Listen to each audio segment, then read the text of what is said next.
Diedrich Bank is a proud supporter of local high school athletics, and we'd like to wish all of our local teams good luck this season. Diedrich Bank, live for today, bank for tomorrow, member FDIC. I would like to thank my sponsors for this video: J&R Collision Center, Jake Benecampy, Mers Heeg and Eric, Pat and Dustin Gebbin, Ted and Laura Custer of Ted Custer Dentistry, also Rock Harkey of Rock's Advanced Auto Care, and 97.9 XFM and KJ Country on 2.3, Dave Ring and Angela James.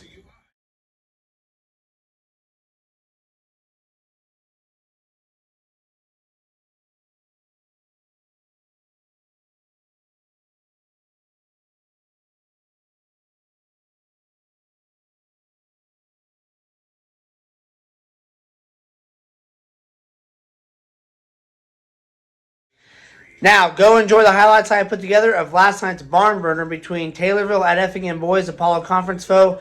Great game, went to overtime. Enjoy the highlights. Thank you all so much for taking time out of your day to watch them.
number 10, no Trudeau.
It started out pretty good. Taylorville couldn't make a basket to save the life for first quarter, but they adjusted, kind of cut the lead in half. But what do you feel like at the adjustment you made the second half? It was back and forth game. Nobody really could pull away.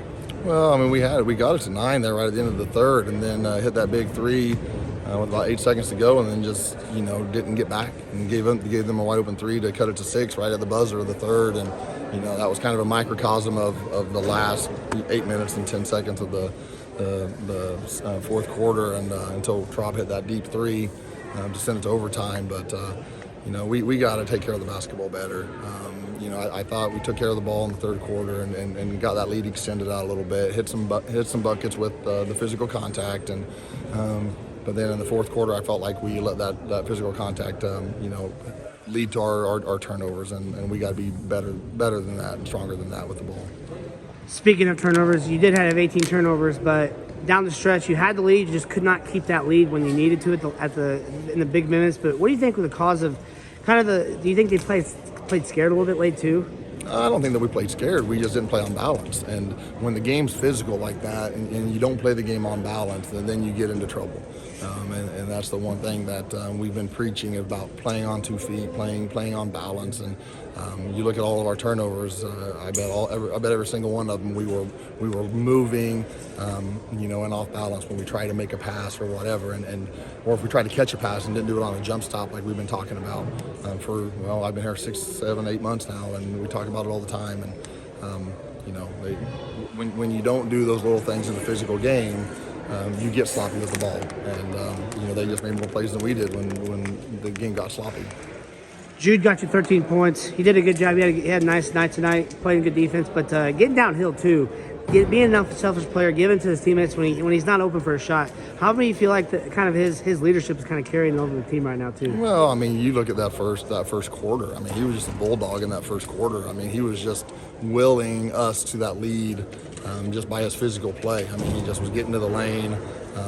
We kind of referred to him as bully moves when you get in there, and I thought he did a great job of gathering on 2 feet and finishing with those bully moves. He just, like I said, you could tell he got tired in that fourth quarter, but it's like one of those where you kind of live and die with him a little bit, and he was playing so well, and it's just one of those things. He's a sophomore. He'll learn, he'll get better, but like I said, there's a few decisions that I didn't think we made the right decision on that we'll watch film and we'll talk about it and hopefully do better on Saturday with those. Jake Nieberg had a really big steal there, crashing, and then somehow he makes that bucket in the foul. He's really playing well for you guys, and kind of talk about him, not just as a person, but as an athlete in general. No, I mean, he's a sponge. He wants to learn. I mean, he's really working on some of the things that we've talked with him about. And, he's one of those kids that, once again, he's a sophomore, and he's just kind of gotten better and better as the year's gone along. Just continuing to get in the weight room, a year from now when he's a junior and has, that weight room under him for the next, 10 months, 12 months, whatever. And he's just going to get better and better and better. And as long as he buys into that aspect of it, this guy's going to be the limit for Jake. He's very coachable kid, nice kid, and he's a competitor. And in practice, when our energy gets down in practice, he's the guy that really gets things going and gets clapping and gets he's kind of our hype guy a little bit, even though he's kind of a quiet kid. He gets it and understands that we need a little more energy, and he'll bring it. It's a tough loss, but you get Mount Zion on Saturday. It doesn't get easier, but you play good competition. That's how you get better. How do you learn this going into Saturday? Well, it's just one of those where we just have to understand that if we don't play off 2 feet and play off balance, then teams are going to take advantage of it. I thought there were times, handling the ball out, they were forcing us one way, and we were trying to, instead of taking what they were giving us, we were trying to battle against it. And we watched film, and we talked about, take what they give you, take what they give you, take what they give you. And they were giving us that left-hand drive, and it was like we were, we were bound and determined to go right. And it's guys that do a good job dribbling with their left hand, but we got to do a better job with learning and seeing what they're giving us, seeing the floor a little bit. There was a couple of times I thought we had some opportunities to get downhill, and we were too busy looking to reverse the ball. Things like that we just got to see better.